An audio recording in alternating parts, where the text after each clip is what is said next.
Celui qui m'a donné ça, c'est le gars que les flics ont arrêté. Si tu veux, tu peux en faire une copie, mais tu me le rends après. C'est tout ce qu'il possède. On peut pas le lui enlever, même s'il part en tôle. Charlène acquiesça. Ça marche. Et je dirai pas où je l'ai eu. Sabine Legrand lui fit un second clin d'œil et reprit son collage de papillons de métal. Charlène rentra dans son petit appartement situé en périphérie du parc Montcalm et alla chercher sur Internet les articles référencés à Thomas Magnus. Il y avait plus de 57 millions de références, ce qui la surprit un peu, mais à la réflexion, Magnus devait être un nom pratiqué depuis l'Antiquité. Elle ne se découragea pas avant d'avoir parcouru 1 millier d'images et une centaine de pages. Mais le Thomas Magnus qu'elle recherchait n'apparaissait toujours pas. Elle eut une idée et tapa la première strophe du poème. L'ordinateur moulina quelques instants et une dizaine d'articles sortirent cette fois. Le premier était le bon. Thomas Magnus était identifié comme poète. Il avait édité 5 ans plus tôt à compte d'auteur une plaquette de poèmes intitulée Noirceur. Cette plaquette avait eu le prix de la Chambre de commerce, ici même. Officiellement, il n'avait rien écrit d'autre.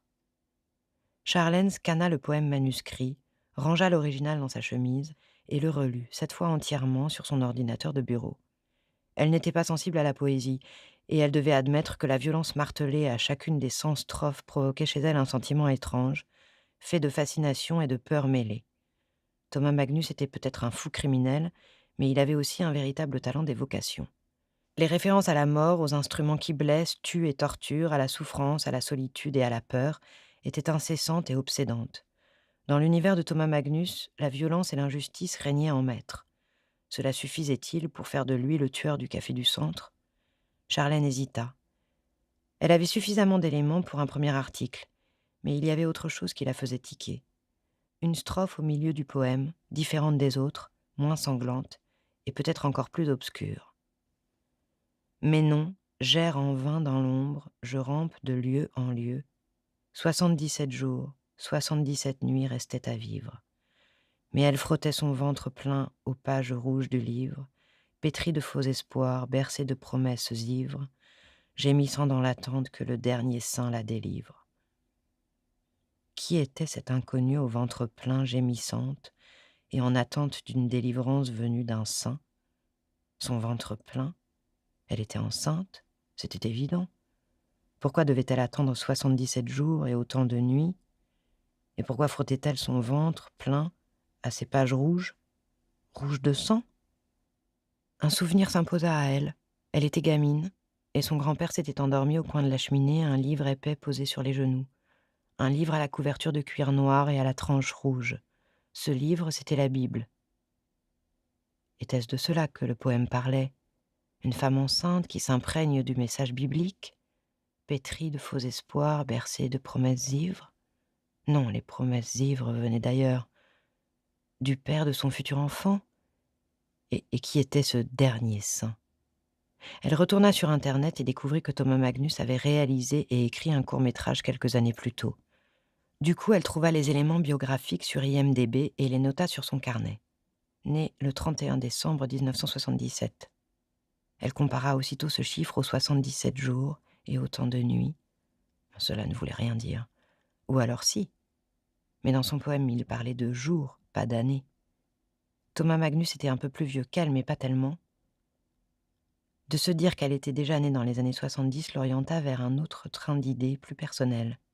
Putain, je vais bientôt avoir 40 ans, quelle catastrophe, songea-t-elle en enfilant sa veste.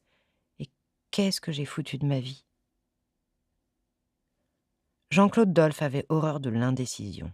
En rentrant de l'hôtel, il commanda un thé léger à sa secrétaire et posa la main sur le téléphone. Il vit l'indicatif de Kaplan clignoter sur la ligne intérieure, mais l'ignora pour le moment. Il appuya sur une autre touche. « Appelez-moi Aladin Bouchard », ordonna-t-il. Il attendit une bonne minute, le temps que sa secrétaire communique avec celle d'Aladin. Celui-ci le fit patienter. C'était prévu. Aladin était intelligent, mais ô combien prévisible. C'était sans doute la raison pour laquelle il n'était pas arrivé à supplanter les Dolph, ici. Il manquait d'envergure et d'imagination. Au fond, c'était un gagne petit, un fils d'ouvrier agricole qui n'avait pas su profiter à fond de ses dons et de sa chance. Il entendit un déclic et le souffle de son ennemi au bout du fil. « Tu es pour quelque chose dans l'attentat ?» demanda-t-il d'emblée. Aladin rugit d'indignation. « Quoi ? Mais pourquoi j'aurais fait cette connerie ? T'es devenu fou, Jean-Claude ? Pour avoir ma peau, ça fait des années que tu ne penses qu'à ça. Et tu as encore essayé de me baiser sur la construction du nouvel hypermarché. Je sais que tu as soudoyé le bureau d'études. Prouve-le, dit Aladin plus calmement. Je ne suis pour rien dans cet attentat. Ma fille Gaëlle est à l'hôpital parmi les victimes. Tu crois que j'aurais pris un tel risque? Tu ne pouvais pas savoir qu'elle serait là à cette heure. Je n'ai rien à voir avec ça et tu le sais bien. Si tu crois que c'est le moment de faire des conneries avec ce que Valmer nous prépare, et si c'était toi pour détourner l'attention des électeurs, pour vous faire passer pour des martyrs, ça vaut bien le sacrifice d'un cousin, non? Du plus con de la famille. Ce n'est pas moi, dit Dolph sur la défensive. Ça fait 10 ans que j'essaie d'avoir un événement sportif majeur ici, et là c'est foutu. Et tu as raison, c'est Valmer le danger aujourd'hui. Dolph se dit soudain qu'il avait cédé à une impulsion stupide, évidemment que ce n'était pas Bouchard. En accusant l'homme d'affaires sans même un embryon de preuve, il avait simplement exposé son désarroi. C'était un aveu de faiblesse qui plus est devant son plus vieil ennemi. Il fallait juste que je sois sûr, dit-il. On doit se tenir les coudes face à Valmer. C'est ça, dit Aladin en raccrochant. Dolph n'est plus ce qu'il avait été, se dit Aladin, sentant sa colère céder la place au calcul. Cet attentat avait tout de même l'avantage de fragiliser les Dolph en prouvant qu'ils avaient d'autres ennemis que lui, des ennemis capables d'abattre en public un Dolph et d'effacer à tout jamais leurs ambitions sportives pour la ville. Mais le coup de fil de Jean-Claude Dolph l'avait ramené à des préoccupations plus urgentes.